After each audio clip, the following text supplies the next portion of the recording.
Hi மக்கா, Madras high court எக்ஸாமுக்கு பார்த்தீங்கன்னா இன்னும் ஃபியூ டேஸ் தான் இருக்குது. ஆக்சுவலாக இந்த ஸ்கில் எக்ஸாம் பார்த்தீங்கன்னா எனக்கு அவ்வளோ ட்ரீம் அப்படின்னு சொல்லலாம். ஸோ எதுக்காக அப்படின்னா, நான் சொல்லியிருந்தேன் ப்ரீவியஸ் வீடியோஸ்லேயே, நான் நிறைய ஸ்கில் எக்ஸாம் இருக்கிற மாதிரி ஒரு எக்ஸாம்லாம் எழுதுறதுக்கு ட்ரை பண்ணியிருந்தேன்.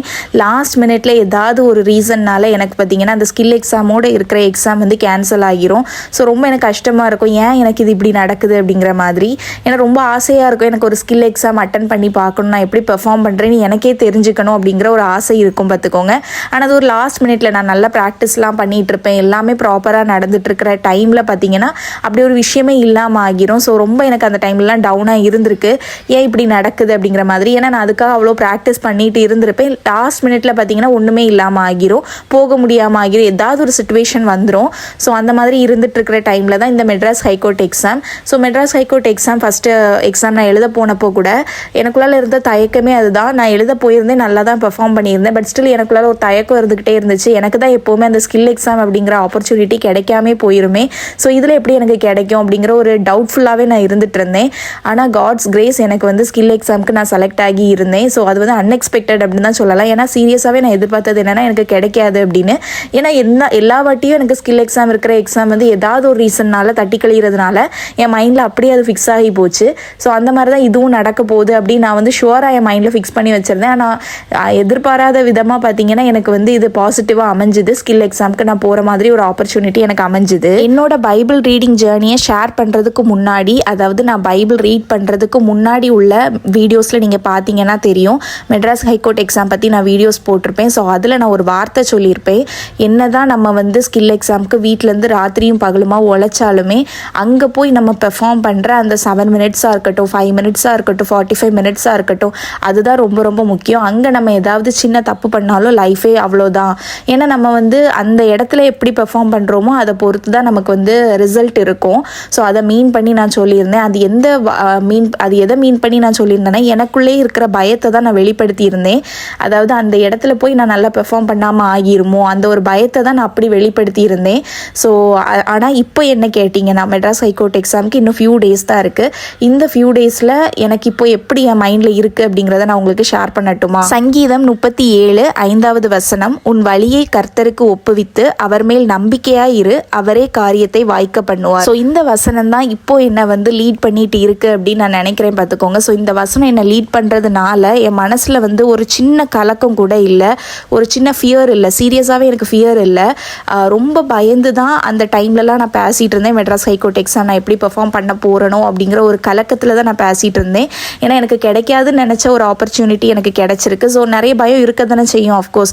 ஸோ அப்படி அந்த இதில் தான் நான் அப்படி பேசியிருந்தேன். ஆனால் இப்போ என்கிட்ட கேட்டிங்கன்னா எனக்கு ஒரு துளி கூட ஃபியர் இல்லை என் மனசில்.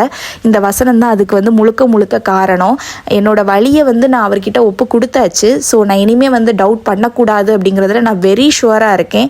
ஏன்னா நான் அவரை ட்ரஸ்ட் பண்ணுறேன். ஷுவர் எனக்கு பெஸ்ட் திங் கண்டிப்பாக நடக்கும் அப்படிங்கிற மாதிரி என்னோட வழியை நான் அவர்கிட்ட ஒப்பு கொடுத்தாச்சு. எனக்கு சித்தமான காரியங்கள், அதாவது என்னோட வாழ்க்கையில் நடக்கணும் அப்படிங்கிற விஷயங்கள் அஃப்கோர்ஸ் கண்டிப்பாக எனக்கு அவர் பண்ணி கொடுப்பாரு அப்படிங்கிறதுல நான் ரொம்ப ட்ரஸ்ட்டோடு இருக்கேன். இன்னைக்கு காலையில் பார்த்தீங்கன்னா எங்கள் அம்மா எனக்கு ஒரு விஷயம் சொன்னாங்க. அது எதுக்காக சொன்னாங்க அப்படிலாம் எனக்கு தெரியல. சடனாக அவங்க சொல்லணும்னு நினச்சிருப்பாங்க போல இருக்கு. என்கிட்ட என்னை கூப்பிட்டு இந்த ஒரு விஷயத்த சொன்னாங்க. அதை எனக்கு உங்ககிட்டயுமே ஷேர் பண்ணணும் அப்படின்னு தோணுச்சு. ஏன்னா என் மைண்டில் இப்படி ஒரு நான் அப்படி யோசிக்கலை. அம்மா சொன்னதுக்கு அப்புறமா தான் ஆமாம் இல்லை அப்படியும் யோசிக்கணும் அப்படிங்கிற மாதிரி எனக்கு தோணுச்சு. ஸோ என்ன சொன்னாங்க அப்படின்னா, அங்கே எக்ஸாம் எழுத வரக்கூடிய ஒவ்வொருத்தருமே, நான் உட்பட அங்கே வரக்கூடிய எல்லாருக்காகவும் நீ காட் கிட்ட ப்ரே பண்ணணும். உனக்காக மட்டும் இல்லை, எனக்கு இதை கொடுங்க அப்படிங்கிறத தாண்டி அங்கே எழுத வர எல்லாருக்காகவும் நீ ப்ரே பண்ணு அப்படின்னு எனக்கு சொல்லி கொடுத்தாங்க. அது எதுக்காக அப்படின்னா, நீ எல்லாரும், அதாவது நான் எப்படி ஹார்ட் ஒர்க் பண்ணிட்டு போகிறனோ அது போல தான் அங்கே எக்ஸாம் எழுத வர ஒவ்வொருத்தரும், கரெக்டாக. ஸோ எல்லாருமே இந்த ஜாப் வேணும் அப்படிங்கிற ஏக்கத்தோடையும் நல்ல ஹார்ட் ஒர்க் பண்ணிட்டும் தான் கண்டிப்பாக வருவாங்க எனக்கு ஈக்குவலாக. ஸோ அவங்களுக்காகவும் நீ ப்ரே பண்ணணும். நீ செல்ஃபிஷாக எனக்கு வேணும் அப்படின்னு கேட்குறது நல்ல விஷயம் கிடையாது. நீ எல்லாருக்காகவும் ப்ரே பண்ணிட்டு வா. காடு யாருக்கு கொடுக்கணும்னு நினைக்கிறாங்களோ அதை அவங்க கொடுத்துக்கட்டும். ஆனால் நம்ம சைட்லேருந்து நம்ம கேட்கும்போது எல்லாருக்காகவும் தான் நம்ம கேட்கணுமே தவிர செல்ஃபிஷாக நீ உனக்கு மட்டும் கேட்குறது அது நல்லது கிடையாது அப்படிங்கிற மாதிரி எங்கள் அம்மா சொல்லி கொடுத்தாங்க. அது கரெக்டும் கூட. ஏன்னா செல்ஃபிஷாக எனக்கு வேணும் அப்படின்னு கேட்குறத விட எல்லாருமே ஹார்ட் ஒர்க் பண்ணிட்டு தான் வருவாங்க, கரெக்டாக. எல்லாரோட சிச்சுவேஷனும் வேறு மாதிரி இருக்கும். ஈவன் என்னோட சிச்சுவேஷன் கூட வேறு மாதிரி தான் இருக்கலாம். வீடியோவில் நீங்கள் கொஞ்ச நேரம் பார்க்குறத தாண்டி நான் என் ரியல் லைஃப்பில் எவ்வளோ கோ த்ரூ பண்ணியிருக்கேன், இந்த எக்ஸாமுக்காக நான் எவ்வளோ ஹார்ட் ஒர்க் பண்ணுறேன், இந்த எக்ஸாமுக்காக நான் எவ்வளோ ஏங்குறேன் அப்படிங்கிறது எல்லாமே வந்து பர்சனலாக நீங்கள் என்னை கூப்பிட்டு வச்சு கேட்டால் தான் நான் உங்ககிட்ட சொல்லுவேன். கரெக்டாக? ஸோ அதே மாதிரி தான் இந்த எக்ஸாமுக்காக வர ஒவ்வொரு பர்சனுக்கும் வந்து இந்த எக்ஸாமில் ஜெயிக்கணும் அப்படிங்கிறது பெரிய கனவாக இருக்கலாம். அவங்க அதுக்காக அவ்வளோ உழைப்பு போட்டுட்ருக்கலாம். அஃப்கோர்ஸ் எல்லாமே இருக்கும். ஸோ எல்லாருக்காகவும் நான் வந்து ப்ரே பண்ணணும் அப்படிங்கிற தாட் வந்து இன்றைக்கி எங்கள் அம்மா சொன்னதுக்கப்புறமா எனக்கு தோணுச்சு. ஸோ அதில் பெஸ்ட்டு யாருக்கோ அது வந்து காட் வந்து பார்த்து கொடுக்கட்டும். ஃபாஸ்டிங் பற்றி எனக்கு ஒன்றுமே தெரியாது அப்படிங்கிறதுனால நான் என்னோட பாஸ்டர் அக்கா கிட்டே கேட்டிருந்தேன். அவங்க எனக்கு கொஞ்சம் விஷயங்கள் சொல்லி கொடுத்தாங்க அப்படின்னு லாஸ்ட் வீடியோவில் நான் ஷேர் பண்ணியிருந்தேன். ஸோ அதை பார்த்துட்டு நிறைய பேர் என்கிட்ட வந்து கேட்டிருந்தீங்க, ஃபாஸ்டிங் பற்றி உங்களுக்கு தெரிஞ்சதை எங்களுக்கு சொல்லுங்கள் அப்படின்ட்டு. ஸோ அவங்க எனக்கு சொல்லி கொடுத்தது நான் உங்களுக்கு ஷேர் பண்ணுறேன். அண்ட் எனக்கு பர்சனலாக வந்து நான் லேர்ன் பண்ணிக்கிட்டதையும் நான் உங்களுக்கு வந்து ஷேர் பண்ணுறேன். ஃபாஸ்டிங் பற்றி என்னோட பாஸ்டர் அக்கா எனக்கு என்ன ஷேர் பண்ணாங்க அப்படின்னா, ஃபாஸ்டிங் அப்படிங்கிறது ஜஸ்ட் வந்து ஃபுட்டை சாக்ரிஃபைஸ் பண்ணுறது தான் ஃபாஸ்டிங் அப்படின்னு கிடையாது அப்படின்ட்டு. ஆக்சுவலாக நானே அப்படி தான் நினச்சிட்டு இருந்தேன். ஃபாஸ்டிங் அப்படின்னா சாப்பிடாமல் இருக்கிறது தானே அப்படின்ட்டு. ஏன்னா என்னோட காலேஜில் என்னோட ஸ்கூல் டைம்ஸ்லலாம் என் ஃப்ரெண்ட்ஸ் நிறைய பேர் வந்து ஃபாஸ்டிங் இருக்கிறத நான் பார்த்துருக்கேன். அதாவது அவங்க வந்து ஃபுட்டை வந்து சாக்ரிஃபைஸ் பண்ணிகிட்டு இருப்பாங்க. ஸோ அதெல்லாம் நானுமே பார்த்துருக்கேன். ஸோ அதனால் நானுமே அப்படி தான் நினச்சேன், சாப்பிடாமல் இருக்கிறது தானே ஃபாஸ்டிங் அப்படின்னு சொல்லிட்டு. ஆக்சுவலாக என்னோட பாஸ்டருக்கு எனக்கு என்ன சொல்லி கொடுத்தாங்க அப்படின்னா, ஃபுட்டை சாக்ரிஃபைஸ் பண்ணுறது வந்து ஃபாஸ்டிங் இல்லை, அந்த சமயத்தில் நம்ம காட் கிட்ட எவ்வளோ கனெக்ட் ஆகுறோமோ அதுதான் மேட்டர்ஸ் அப்படின்னு எனக்கு சொல்லி கொடுத்தாங்க. ஏன் அப்படின்னா, நம்ம ஃபாஸ்டிங் அப்படிங்கிற பேரில் வந்து ஃபுட்டை மட்டும் சாக்ரிஃபைஸ் பண்ணிக்கிட்டு நம்மளோட கான்சன்ட்ரேஷன் எல்லாமே வேறு விஷயங்களில் இருந்துட்டு இருந்துச்சு. அதாவது மொபைல் ஃபோன் பார்க்குறது, இல்லை படிக்கிறது, இல்லை வந்து வேறு ஏதாவது கான்சன்ட்ரேஷன் வேறு எங்கேயாவது நம்ம வச்சுக்கிட்டு ஜஸ்ட் ஃபுட்டை மட்டும் சாக்ரிஃபைஸ் பண்ணுறதுனால அது வந்து ஃபாஸ்டிங் ஆகிராது அப்படிங்கிற மாதிரி எனக்கு சொல்லி கொடுத்தாங்க. ஃபாஸ்டிங் அப்படிங்கிறப்போ நீ ஃபுல் ஃப்ளெட்ஜாக வந்து காடோட கனெக்டாக இருக்கணும்.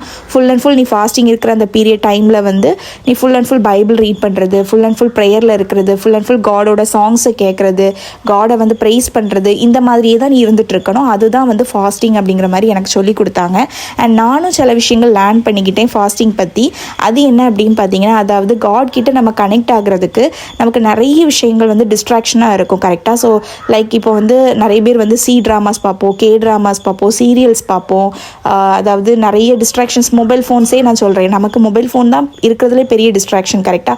ஸோ இது எல்லாமே வந்து காட்காக நம்ம சாக்ரிஃபைஸ் பண்ணி அந்த டைமில் மொபைல் ஃபோனுக்கு நம்ம கொடுக்குற அந்த டைமை வந்து காட்காக சாக்ரிஃபைஸ் பண்ணி காடோட அந்த டைமில் நம்ம கனெக்டடாக இருந்தாலே வந்து அதுவே ஃபாஸ்டிங் தான் அப்படிங்கிறத வந்து நான் லேர்ன் பண்ணிக்கிட்டேன். ஸோ அட் த எண்ட் நான் லேர்ன் பண்ணிக்கிட்ட விஷயம் என்ன அப்படின்னா, நம்ம வந்து காட் கிட்ட கனெக்ட் ஆகுறதுக்கு எதெல்லாம் வந்து நமக்கு தடையாக இருக்குதோ எல்லா விஷயத்தையுமே ஒதுக்கி வச்சுட்டு நம்ம வந்து ஃபுல் ஃப்ளெஜ்டாக வந்து காடை மட்டுமே நம்ம மைண்டில் வச்சு நமக்கு என்ன தேவையோ, நம்மளோட விஷயங்கள் என்னவோ அதை வந்து டேரெக்டாக காட் கிட்ட சொல்லி டேரெக்டாக அவர்கிட்டயே பேசி அந்த கனெக்ஷன் அப்போ தான் கிடைக்கும். எல்லா விஷயத்தையும் ஒதுக்கிட்டு அவரை மட்டுமே நம்ம நோக்கி பார்க்குற மாதிரி இருந்தால் அப்போ தான் நமக்கு அந்த கனெக்ஷன் கிடைக்கும். கரெக்டாக? ஸோ அதுக்காக வந்து பண்ணுறது தான் ஃபாஸ்டிங் அப்படிங்கிற மாதிரி நான் புரிஞ்சுக்கிட்டேன். இதில் மேபி தப்பு இருந்தால் எனக்கு சொல்லுங்கள். அண்ட் இன்னொரு விஷயம் நான் லேர்ன் பண்ணிக்கிட்டேன், ஃபாஸ்டிங் அப்படிங்கிறது வந்து காடை இம்ப்ரெஸ் பண்ணுறதுக்காக பண்ணுற ஒரு விஷயம் கிடையாது.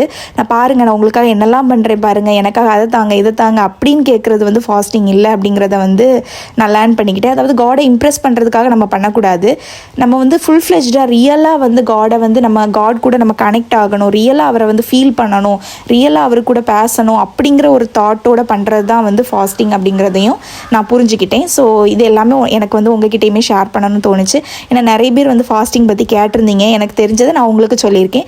உங்களுக்கு தெரிஞ்சதையும் தயவு செஞ்சு எனக்கு சொல்லிக் கொடுங்க. ஏன்னா நானும் பிகினர் தான். ஸோ எஸ், என்னோட பைபிள் ரீடிங் ஜேர்னியில் பார்த்தீங்கன்னா நிறைய விஷயங்கள் நான் புதுசாக லேர்ன் பண்ணிக்கிற மாதிரி இருக்குது. என்னையே நான் வந்து வித்தியாசமாக பார்க்குறேன். என் அம்மா சம்மந்தமே இல்லாமல் என்கிட்ட இந்த விஷயத்த சொன்னது வந்து ஆச்சரியமாக இருந்துச்சு. நீ உனக்காக மட்டும் கேட்கக்கூடாது அப்படின்னு சொல்லி இது வரைக்கும் எங்கள் அம்மா இந்த மாதிரி என்கிட்ட வந்து சொன்னதில்லை. ஐ திங்க் இந்த பைபிள் ரீடிங் ஜேர்னியில் இருக்கும்போது நிறைய விஷயங்கள் வந்து கடவுள் எனக்கு உணர்த்துறாரு அப்படின்னு நான் நினைக்கிறேன். நீ ஏன் உனக்காக மட்டும் கேட்குற, அது வந்து தப்புப்பா, நீ உனக்காக கேட்கக்கூடாது, நீ எல்லாருக்காகவும் தான் நீ கேட்கணும். உனக்கு சுத்தமான காரியமாக இருந்தால் நிச்சயமாக அது உனக்கு நடக்கும். ஆனால் நீ உனக்காக மட்டும் கேட்குறது வந்து செல்ஃபிஷ்னஸ் அப்படிங்கிறது எங்கள் அம்மா மூலமாக இன்றைக்கி எனக்கு வந்து அது தெரிய வந்துச்சு. ஸோ இந்த மாதிரி நிறைய விஷயங்கள் வந்து எனக்கு நிறைய இடங்களில் வந்து கடவுள் உணர்த்துறதை என்னால் ஃபீல் பண்ண முடியுது. ஸோ நீங்களும் இந்த பைபிள் ரீடிங் ஜேர்னி வந்து இன்னும் ஸ்டார்ட் பண்ணாமல் இருக்கீங்க அப்படின்னா, கிறிஸ்டியனாக இருந்தாலும் சரி, நான் கிறிஸ்டியனாக இருந்தாலும் சரி, நான் பார்த்தீங்கன்னா கிறிஸ்டியன் கிடையாது, பார்ன் கிறிஸ்டியன் கிடையாது, நான் உங்களுக்கு ஷேர் பண்ணியிருந்தேன். கரெக்டாக? ஸோ எனக்கே இந்த ஜேர்னி வந்து புதுசு தான். ஸோ நிறைய விஷயங்கள் எனக்கு ரியலைஸ் பண்ணுற மாதிரி இருக்குது, நிறைய விஷயங்கள் எனக்கு உணருது. இவ்வளோ நாள் எனக்கு உணர்வே இல்லாத மாதிரியும் இப்போ தான் நிறைய விஷயங்கள் உணர்கிற மாதிரியும் எனக்கு வந்து ஃபீல் ஆகுது பார்த்துக்கோங்க. ஸோ கண்டிப்பாக ஃபாஸ்டிங் பற்றி உங்களுக்கு தெரிஞ்ச விஷயத்தை என்னோட கமெண்ட் செக்ஷனில் எனக்கு ஷேர் பண்ணுங்கள்.